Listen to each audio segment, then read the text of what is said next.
Hello friends, હું છું પાર્થ સોરઠિયા. આજે આપણે ચર્ચા કરવાની છે એક નવા ટોપિકની. જીપીએસસી મેઇન્સમાં આપણે આગળ ચર્ચા કરીએ જ છીએ. તો આજ જે ખૂબ જ મહત્ત્વનો અને જે ખૂબ જ અગત્યનો ટોપિક છે, ટોટલ ક્લાસ 1-2માં 8 ટોપિક છે, જે 8 ટોપિકથી આપણે સૌ વાકેફ છે. આપને સૌને ખ્યાલ છે કે કયા કયા 8 ટોપિક છે. આજે આપણે અહીંયા ચર્ચા કરવાની છે ગુજરાત મિત્રો. ગુજરાત છે અને હું ગુજરાતી છું એનું મને ગર્વ છે મિત્રો. હું ભારતીય છું એ પહેલાં ગુજરાતી છું. જય હિન્દ, જય ભારત. ગુજરાતના દરિયાકાંઠાની સંસ્કૃતિ અને આદિવાસી સંસ્કૃતિ. આપણે ટોટલ અહીંયાથી 4 થી 5 ક્વેશ્ચન જોવાના છે કે કયા પ્રકારના ક્વેશ્ચન પૂછાઈ શકે, જીપીએસસી કયા પ્રકારના પ્રશ્ન પૂછે છે. તો દરિયાકાંઠાની જે સંસ્કૃતિ જે છે, અને બીજી કઈ સંસ્કૃતિ છે? આદિવાસી સંસ્કૃતિ. ઓકે, દરિયાકાંઠાની એટલે કે coastal culture. Okay, coastal culture. અને બીજું જે છે એ છે ટ્રાઇબલ કલ્ચર. કોસ્ટલ કલ્ચર અને ટ્રાઇબલ કલ્ચર, આ બે પ્રકારે આપણે એના પ્રકાર પાડી શકીએ. દરિયાકાંઠાની સંસ્કૃતિ અને આદિવાસી સંસ્કૃતિ, જેને આપણે ટ્રાઇબલ કલ્ચર કહીએ છીએ. ઓકે, જેને આપણે ટ્રાઇબલ કલ્ચર કહીએ છીએ. ઓકે, ચલો ગુડ. હવે આને આપણે બંનેને કઈ રીતે જોવાની છે, આ બંનેને આપણે કઈ રીતે અભ્યાસ કરવાની છે, એની પણ આપણે આની અંદર ચર્ચા કરીશું. આપણે આની અંદર એને પણ ચર્ચીશું કે ભાઈ આપણે દરિયાકાંઠાની સંસ્કૃતિને કઈ રીતે જોવાની છે, કઈ રીતે આ ટોપિકમાંથી પ્રશ્ન એક્ઝામ્સની અંદર પૂછાય છે, કઈ રીતે આદિવાસીની જે સંસ્કૃતિ છે, જેને આપણે ટ્રાઇબલ કલ્ચર કહીએ છીએ, આ ટોપિકમાંથી કઈ રીતે પ્રશ્ન પૂછાય છે, એ પણ આપણે જોઈશું. ગુજરાત પાસે આપણે આમ જોવા જઈએ ને તો કુલ આ રીતે આપણે આમ મેપ બનાવીએ ને તો કુલ 1600 કિલોમીટર જેટલો, 1600 કિલોમીટર જેટલો કોસ્ટ લાઇન છે. એટલે કે દરિયાકાંઠો ગુજરાત પાસે 1600 કિલોમીટર જેટલો કંઈક છે. ઓકે, 1600 કિલોમીટર જેટલો દરિયાકાંઠો ગુજરાત પાસે છે. આપણે સૌ જાણીએ છીએ, આપણે સૌ એ બાબતથી માહિતગાર છે. તો 1600 કિલોમીટરના દરિયાકાંઠે વસતી પ્રજા, એના મેળા, એના તહેવારો, એના દેવી દેવતાઓ, એ બધી માહિતી તમે પીટીમાં ઓલરેડી જોઈ લીધી હોય. એટલે કે એ બધી માહિતી તમે પ્રાથમિક પરીક્ષામાં ભણી ગયા છો. હવે અહીંયા તમારે મેન્સની અંદર કલ્ચરના ક્વેશ્ચનમાં શું ડિમાન્ડ છે જોવાની છે. જો હમણાં 2021ની જે મુખ્ય પરીક્ષા હતી 2021, 2021ની અંદર જે આપણે ખ્યાલ છે ક્યારે હતી, તો કે જે માર્ચ મહિનાની અંદર જે મુખ્ય પરીક્ષા હતી એની અંદર પ્રશ્નો હતા.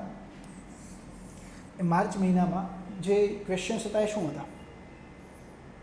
એમાં વિદ્યાર્થી મિત્રો પ્રશ્ન કંઈક એવા હતા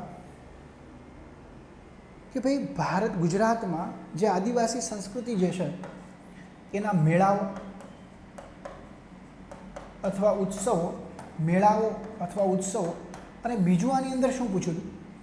મેળાઓ અને ઉત્સવો સિવાય બીજી બાબત જે એની અંદર પૂછી હતી એ હતી વિદ્યાર્થી મિત્રો એના નૃત્યો, એના ડાન્સીસ.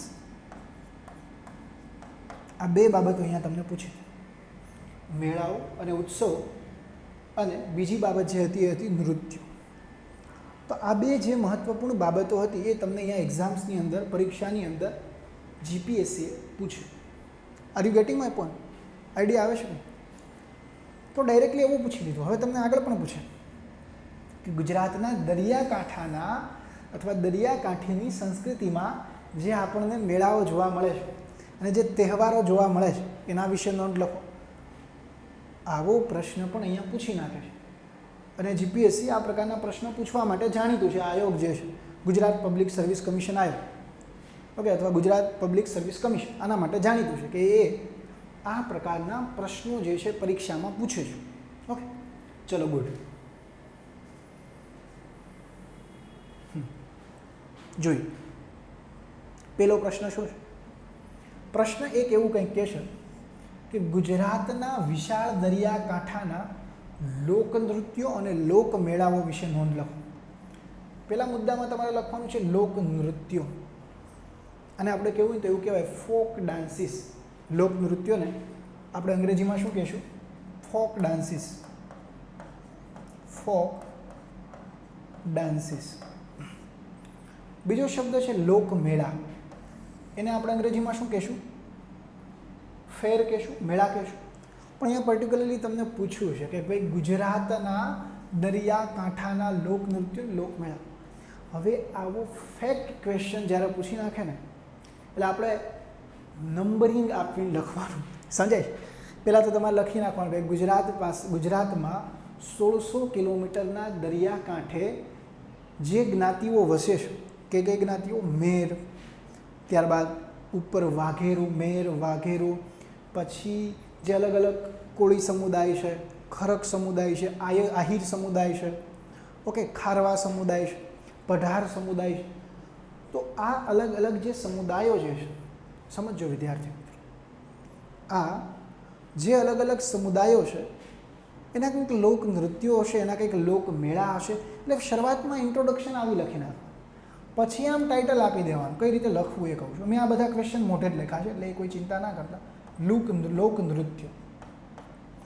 હવે જ્યારે લોકનૃત્યો તમે લખો છો ત્યારે એ તો બધાને ખબર જ છે કે ભાઈ લોકો દ્વારા વિકસિત થયેલા જે નૃત્યો હોય કે જેમાં નૃત્યમાં વ્યાકરણ અથવા એના નીતિ નિયમોનો અભાવ હોય છે. જ્યારે આપણે કોઈ શાસ્ત્રીય નૃત્યની વાત કરીએ ને તો શાસ્ત્રીય નૃત્યમાં કેન્દ્રવર્તી જે બાબત હોય, વિદ્યાર્થી મિત્રો યાદ રાખજો, શાસ્ત્રીય નૃત્યમાં એટલે કે ક્લાસિકલ ડાન્સની અંદર કોઈ કેન્દ્રવર્તી, કોઈ સેન્ટ્રલ બાબત હોય તો એ શું હોય? તો કે એ બાબત હોય છે. જો ક્લાસિકલ ડાન્સમાં કહું છું, એનું ગ્રામર હોય. ભરતનાટ્યમ હોય ને તો એનું પર્ટિક્યુલર કંઈક ગ્રામર હોય. કુચીપુડી હોય ને તો કુચીપુડીનું કંઈક પર્ટિક્યુલરલી ગ્રામર હોય. Are you getting my point? એટલે એવા બધા નૃત્ય છે કે જેના કંઈક પર્ટિક્યુલરલી નીતિ નિયમો હોય, જેના કંઈક પર્ટિક્યુલરલી સિદ્ધાંતો હોય. Are you getting my point? તો હવે અહીંયા તમારે એક કામ એ કરવાનું છે, લોકનૃત્યનું ટાઇટલ આપી દીધું, પછી નંબર આપી દો. પહેલો નંબર તો કે કંઈક નૃત્ય, બીજો નંબર, ત્રીજો નંબર, ચોથો નંબર અને પાંચમો નંબર. હવે આમાં તમે અલગ અલગ નૃત્ય લખી શકો, જેમ કે ટિપ્પણી નૃત્ય, પઢાર નૃત્ય, ત્યારબાદ બીજા ઘણા નૃત્ય તમારે યાદ રાખવાના. ઢોલો રાણો, જો ફેક્ટ ક્વેશ્ચન છે, ઢોલો રાણો. પઢાર નૃત્યનું બીજું પણ નામ છે, એનું બીજું નામ છે મંજીરા નૃત્ય, કારણ કે એમાં મોટા મોટા મંજીરાનો ઉપયોગ કરી સ્ત્રી અને પુરુષો જે છે એ વગાડતા હોય છે નૃત્ય, આપણે સૌ જાણીએ છીએ. ટિપ્પણી, પઢાર, ઢોલો રાણો, મેર જ્ઞાતિનું મણિયારો નૃત્ય, હળપતિ લોકોનું, કારણ કે આદિવાસી સમુદાય છે અને દક્ષિણ ગુજરાતમાં વલસાડમાં બધી રહેતા જે લોકો છે તો એ લોકોનું છે. ઓકે, તો એનું તુર નૃત્ય છે, તુર નૃત્ય. બીજું એનું ઘેર નૃત્ય પણ તમારે લખવું હોય તો લખી શકો. એ પણ દરિયાકાંઠાનું નૃત્ય છે, દરિયાકાંઠે વસતી તે જે ટ્રાઇબ છે ને. તો ટીપણી, પઢાર, ઢોલો રાણો, મણિયારો, તુર, ઘેર, આ બધા નૃત્ય સમજાય? તો આ દરિયાકાંઠાના નૃત્ય થયા. ઓકે, હવે એના વિશે તમારે બબ્બે લાઈન લખવી પડે. જો મેં આ ઇન્ટ્રોડક્શન ક્યાંથી ચાલુ કરી? આપણે અહીંયા ગુજરાતના વિશાળ દરિયાકાંઠાની વાત કરીએ તો વિશાળ ત્યારે નંબર આપી દેવાનો કે ગુજરાત રાજ્યમાં કુલ 1600 કિલોમીટર દરિયાકાંઠે વસતા આહિર, મેર, સીડીનો જે એક નૃત્ય બાકી રહી ગયું, ધમાલ નૃત્ય. એટલે જો 7 પોઈન્ટ થઈ ગયા. વિદ્યાર્થી મિત્રો વારંવાર કહું છું, જો મારે ક્લાસ 1-2ની મેઇન છે, મારે પીટીમાં 203 માર્ક્સ થાય છે. આપણું મેરિટ 118 હેઠું છે આ વખતે, હમણાં ઘણું ઓછું છે. સીડી, કોળી, ખારવા, પઢાર વગેરે જ્ઞાતિઓના લોકનૃત્ય અને લોકમેળાઓ છે. જો સીડીનું ધમાલ નૃત્ય છે, એ તો બાકી રહી ગયું. જાફરાબાદના જંબુસર ગામ પાસે છે. ઓકે, લોકનૃત્ય. First and foremost is Maniyaro dance. જે સૌથી મહત્ત્વનું જે છે એ છે મણિયારો નૃત્ય. મેં કીધું હતું કે મણિયારો નૃત્ય જે છે એ પોરબંદરના કાંઠે વસતા મેર જાતિના લોકોનું ખમીરવંતું નૃત્ય કહેવાય છે. પોરબંદરના કાંઠે જે મેર લોકો રહેશે ને એ લોકોનું એક આ અગત્યનું ખમીરવંતું નૃત્ય છે. એ આપણે લખી શકીએ, જેની અંદર ચાબખી ને બધું હોય છે.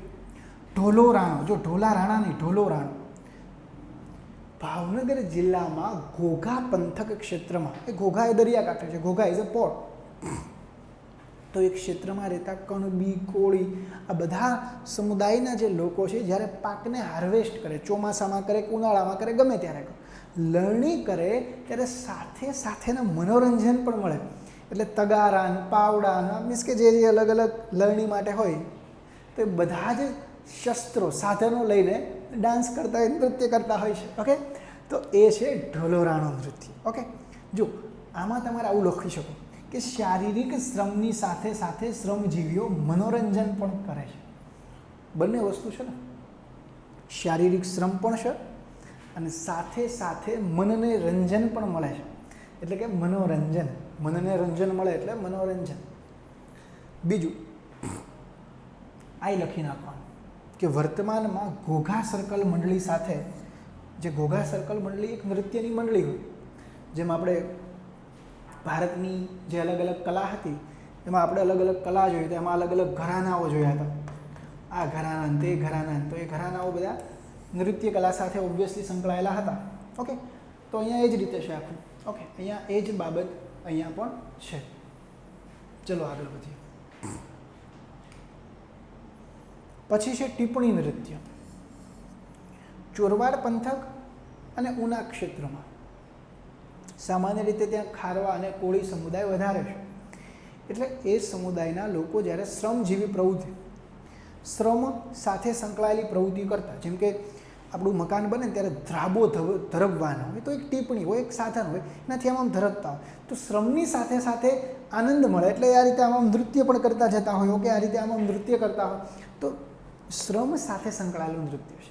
કે અત્યારે તો વોટ્સએપ, ફેસબુક બધું આનંદ માટે આવી ગયું છે. અત્યારે તો ડિસ્કો કરતા હોય ને કોઈ ગીત સાંભળતા હોય, અત્યારે તો એવા માધ્યમો છે પણ ત્યારે નહોતા. એટલા માટે શ્રમની સાથે સાથે નૃત્ય પણ થતું. મેં કીધું કે ચોરવાડ પંથકમાં કોળી અને ખારવા જ્ઞાતિની બહેનો દ્વારા આ થતું નૃત્ય છે.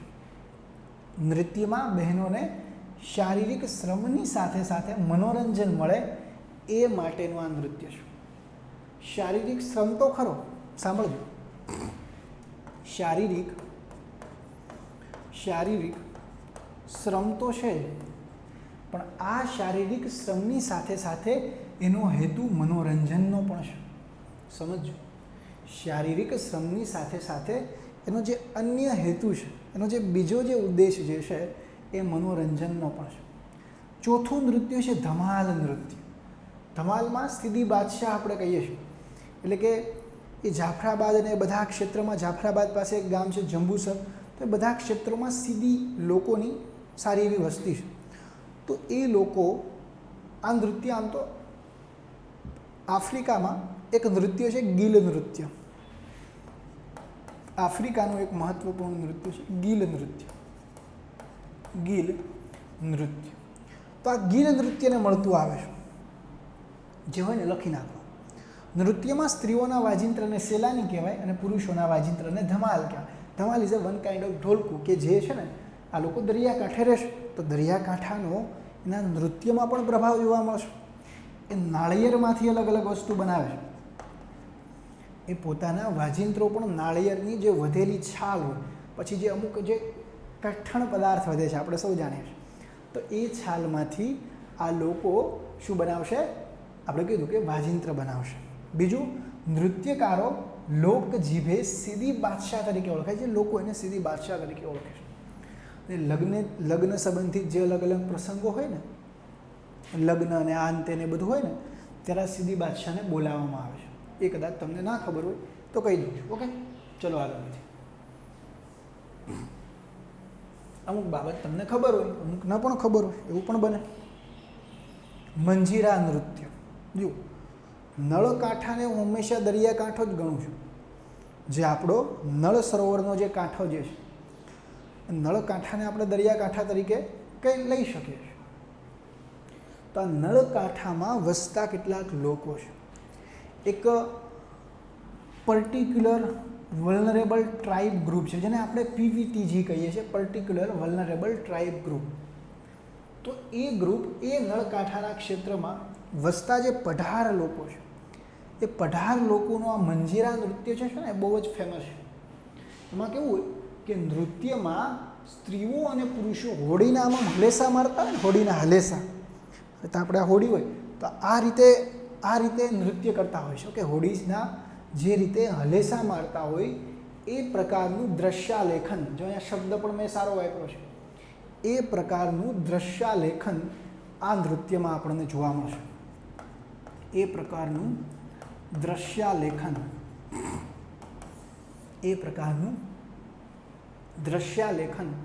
આપણને મંજીરા નૃત્ય જે છે એમાં જોવા મળે છે. ઓકે, નૃત્યમાં. ચલો આગળ વધીએ. અહીંયા આપણે 5, હજી મેં કહું કે 6 લખી શકો. તૂર નૃત્ય લખી શકો, ઘેર લખી શકો. આ બંને આદિવાસીના છે, પણ આ દરિયાકાંઠો આવી ગયો. સમજાય છે? Are you getting my point? Okay, ચલો ગુડ. તો હવે આપ 6-7 લખો ને. જો જીપીએસસીની એક ટેન્ડન્સી છે, કેટલાક લોકોને કદાચ આ ખબર હશે ને કેટલાકને નહીં ખબર. જીપીએસસીની સિમ્પલ ટેન્ડન્સી વિદ્યાર્થી મિત્રો એ છે કે તમે જેટલા વધારે પોઈન્ટ્સ લખો, અમારા શબ્દો યાદ રાખજો, જીપીએસસીની સિમ્પલ ટેન્ડન્સી એ છે કે તમે જેટલા મહત્તમ મુદ્દા લખશો, જેટલા મેક્સિમમ પોઈન્ટ્સ લખશો, એટલા મેક્સિમમ માર્ક્સ જીપીએસસી તમને આપશે. આ એક એની જનરલ ટેન્ડન્સી છે. તમારે લખવું હોય તો લખો, ન લખવું હોય તો કાંઈ નહીં. મારા શબ્દો એ ખાસ સાંભળજો. પછી એક ટાઇટલ આપી દેવાનું, અને એમાં ટાઇટલ આપી દેવાનું લોકમેળા. લોકમેળા તમને હવે છે ને આમ જોતું જવાનું કે ઉપરમાં છે ને દ્વારકા પાસે છે ને જન્માષ્ટમી પાસે મેળો ભરાય. સોરી, જન્માષ્ટમી, હા જન્માષ્ટમી આસપાસ જે છે એ દ્વારકા પાસે મેળો ભરાતો હોય તે પોઈન્ટ તમારે લખ નાખો. સોરી, હોળી, પૂનમનો મેળો ભરાય દ્વારકામાં. એટલે આપણે જે કહીએ ને હોળી જે કહીએ, તો હોળીનો મેળો દ્વારકા પાસે ભરાય ફાગણ સુદ પૂનમ. ઓકે, ફાગણ સુદ પૂનમના રોજ ત્યાં મેળો ભરાય. કઈ જગ્યાએ? તો કે દ્વારકા પાસે. એટલે હું પહેલેથી લેતો આવું છું. તો એ દ્વારકાધીશનો મેળો. પછી મહત્ત્વનો મેળો કે જેમાં હમણાં અરુણાચલ પ્રદેશથી લોકો અહીંયા આવ્યા હતા, મિશ્મી જ્ઞાતિના, મિશ્મી ટ્રાઇબ. એ મેળો હતો માધવપુર ઘેડનો મેળો, માધવપુરનો મેળો. હજી થોડાક નીચે આવો તો નકળંક મહાદેવનો મેળો ભરાવશે. ત્યાં તો હું આમ તો મને ફરવાનો શોખ, એટલે જે આવ્યો છું દરિયાકાંઠે જ છે, કાળિયોગ પાસે છે, ભાવનગરમાં જ છે. ભાવનગરમાં જ બીજો મેળો છે ગોપનાથ મહાદેવનો મેળો. તો આ બધા મેળાના નામ લખી નાખો ઇઝીલી. ઓકે, જે ભરાતો હોય. ભાઈ તમારો ઘરનો મેળો નહીં, તમારા ઘર પાસે નદી આવેલી જતી તે દરિયો નથી, નદી એ નદી છે. ઓકે, તો મેં અહીંયા નામ લખાશો. પછી થોડુંક એના વિશે માહિતી લખવાની. માધવપુરનો મેળો જો મેં કઈ રીતે લખ્યું, પોરબંદર જિલ્લામાં માધવપુર ક્ષેત્રમાં, માધવપુર ઘેડ અને ઘડે લખીને આપ્યું, સોરી ટાઈપિંગમાં એની મિસ્ટેક થઈ ગઈ છે. પોરબંદર જિલ્લામાં માધવપુર ઘેડ ક્ષેત્રમાં કે જ્યાં શ્રી કૃષ્ણ અને રૂકમણીના વિવાહ થયા હતા, ત્યાં આ મેળાનું આયોજન થાય છે. મેળામાં હસ્તકલા કારીગરીના પ્રદર્શનો એ આકર્ષણનું સ્થાન હોય છે. ઓકે, ત્યાં છે ને અલગ અલગ ક્રાફ્ટ્સના સાધનો પણ હોય છે. ક્રાફ્ટ્સ એટલે કલા કારીગરી. ઓકે, હસ્તકલા કારીગરી. કોળિયાકનો મેળો, અથવા આને હું કહીશ નકળંક મહાદેવનો મેળો. નકળંક અથવા નકળંક. ઘણી બુકમાં નકળંગ લખ્યું છે, ઘણી બુકમાં નકળંક, બટ આપણે યાદ રાખવાનું છે નકળંક મહાદેવ. ઓકે, નકળંક મહાદેવનો મેળો ક્યાં ભરાય છે? ભાવનગર પાસે, કોળિયાક પાસે. ઓકે, તો એ લખી શકો. યસ. ગોપનાથનો મેળો મેં આગળ પણ વાત કરી. ગોપનાથનો મેળો ભરાય છે ભાવનગર જિલ્લાના ગોપનાથ મહાદેવના મંદિર પાસે. એટલું શોર્ટમાં જ લખવાનું, બહુ વધારે નહીં. અને પછી લખી નાખો વહુઠાનો મેળો. એ પણ ધોળકા એટલે દરિયાકાંઠે જ છે, કે જ્યાં ઊંટની લે વેચ થાય છે ને ગુજરાતનો સૌથી મોટો મેળો છે. જેટલું આ પ્રકારના પ્રશ્નમાં સિમ્પલ અને સોબર લખશો, સોફ્ટ લખશો, એટલા વધારે માર્ક્સ મળે. Are you getting my point? સમજાય છે? ખ્યાલ આવે છે? Okay, good. તો અહીંયા પહેલો પ્રશ્ન જે આપણે કાઢ્યો ને એ પ્રશ્ન હતો દરિયાકાંઠાની સંસ્કૃતિમાંથી. દરિયાકાંઠાની સંસ્કૃતિમાં આવો જ પ્રશ્ન પૂછે, બીજો કોઈ પ્રશ્ન ના પૂછે. હા, બીજો એક પ્રશ્ન દરિયાકાંઠાની સંસ્કૃતિમાં એવો પૂછાય, જો આ તમારે કરવાનું છે સોલ્વ, હું નથી કરતો, ગમે ત્યાંથી ગોતો, જાતે કરો. પ્રશ્ન એક હું આપું છું તમને, અત્યારે જ સોલ્વ કરવાનો છે. જ્યારે મારો વિડીયો જોવો ત્યારે ગમે નેટમાંથી ગોતો, ગમે ત્યાંથી ગોતો, એ મારે નથી જોવું, પણ તમારે એ ક્વેશ્ચન સોલ્વ કરવાનો છે. દરિયાકાંઠાની સંસ્કૃતિમાં ઓકે દરિયાકાંઠાની સંસ્કૃતિમાં રચાયેલ ઓકે ગુજરાતના દરિયાકાંઠાની સંસ્કૃતિ સંબંધિત રચાયેલ ગુજરાતી સાહિત્યની બહુવિધ કૃતિઓ અંગે ઊંડાણપૂર્વક ચર્ચા કરો. એટલે એક એક કૃતિ લેવાની થાય. જેમ કે તમે ધ્રુવ ભટ્ટની સમુદ્રાંતિકે લ્યો, ગુણવંત આચાર્યની લ્યો, ઓકે ચંદ્રશેખર બુચની લ્યો, તો આવી બહુ બધી કૃતિઓ છે. ફાઇન્ડ આઉટ કરો. મેં તમને 3 કૃતિના નામ તો અહીંયા કહી જ દીધા કે આ 3 કૃતિઓ છે. ઓકે એ તમારે થોડુંક વર્ક કરવું પડશે. જો મારું કામ એ છે, કલ્ચર આમ જોવા જાવ ને તો આખો ફેક્ટનો વિષય છે. પાર્થ સોરઠિયાનું કામ એ છે કે તમને એ ફેક્ટ કઈ રીતે લખવા એ સરળ સમજ અપાવે, એ મારું કામ છે. બીજું વધારે કોઈ કામ નથી મારું. ચલો આગળ વધીએ. જો દરિયાકાંઠે પાસેના લોકનૃત્યો અને લોકમેળાઓ એ એની સંસ્કૃતિની પારાશીશી છે. આવું કંઈક કન્ક્લુઝન કરી શકાય. ઓકે સિમ્પલ અને સોબર કન્ક્લુઝન આપણે આ રીતે કરી શકીએ છીએ. આગળ વધીએ. આ પ્રશ્ન પણ બહુ મહત્વપૂર્ણ છે. અહીંયા ખાસ ધ્યાન રાખજો. આ ક્વેશ્ચન ચૂકી નથી જવાનું. અને આ ટોપિક જ આપણો છે આદિવાસી સંસ્કૃતિ અને દરિયાકાંઠાની સંસ્કૃતિ. શું છે પ્રશ્ન? આદિવાસી અને દરિયાકાંઠાની સંસ્કૃતિમાં ચિત્રકળા એની શોભામાં વધારો કરે છે. એટલે સિમ્પલ તમને પ્રશ્ન અહીંયા એવો પૂછ્યો છે કે તમારે આન્સરમાં આદિવાસી ગુજરાતની આપણે ગુજરાતની એટલે અહીંયા ભૂલાઈ ગયું છે, ગુજરાતની આદિવાસી ચિત્રકલાની વાત કરવાની છે. કઈ છે બધાને ખબર છે? પિઠોરા, વારલી અને ભરાડી. ભીલોની જે ચિત્રકલા છે ને ઉત્તર ગુજરાતમાં વસતા અથવા રહેતા ભીલોની જે ચિત્રકલા છે, ભીલ જનજાતિની જે ચિત્રકલા છે એનું નામ છે ભરાડી ચિત્રકલા. શું નામ છે વિદ્યાર્થી મિત્રો? ભીલોની ચિત્રકલાનું નામ છે ભરાડી ચિત્રકલા અથવા ભરાડી ચિત્ર. ઓકે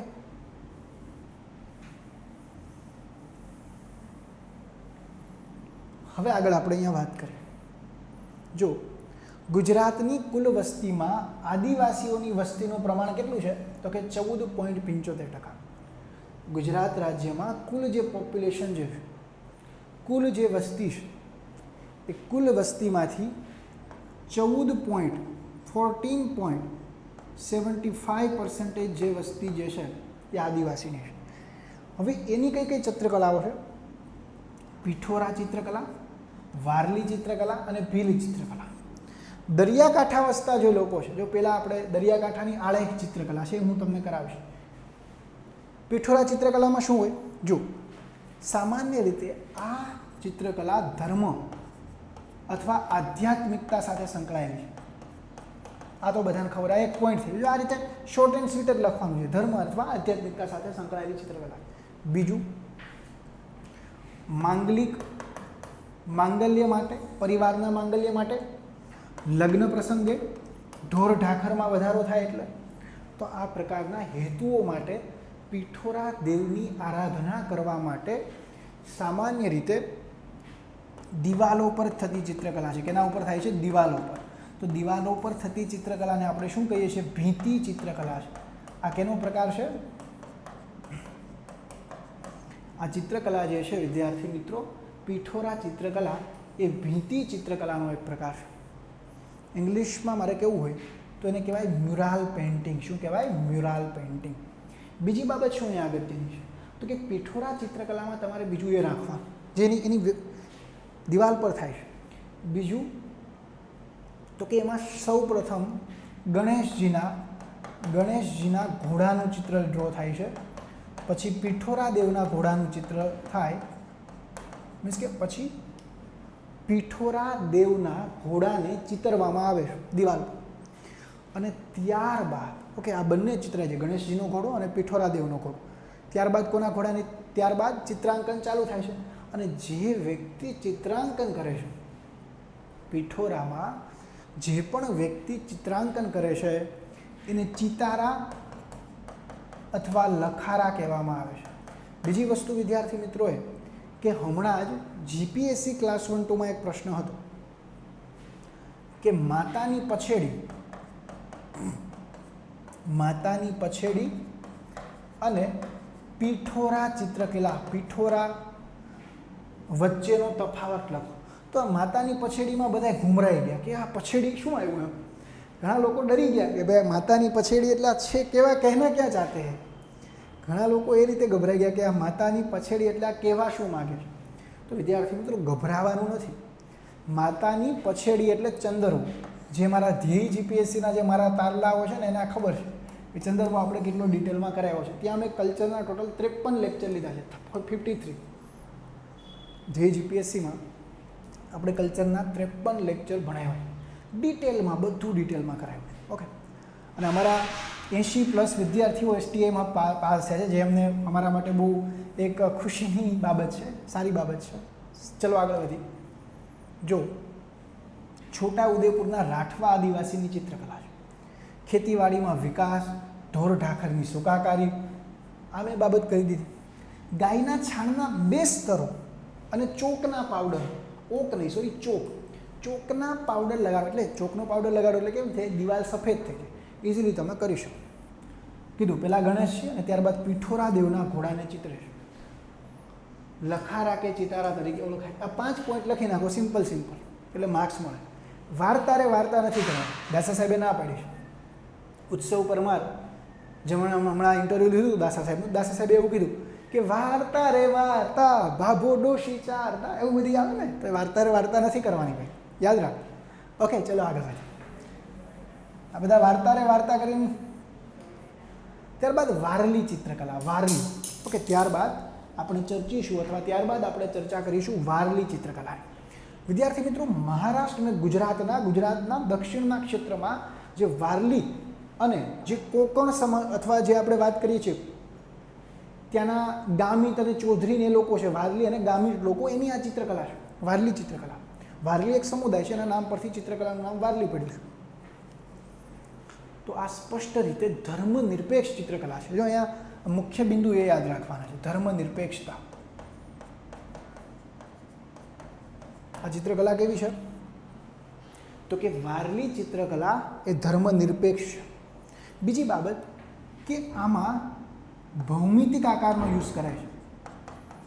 ત્રિકોણ, ચોરસ, ગોળ.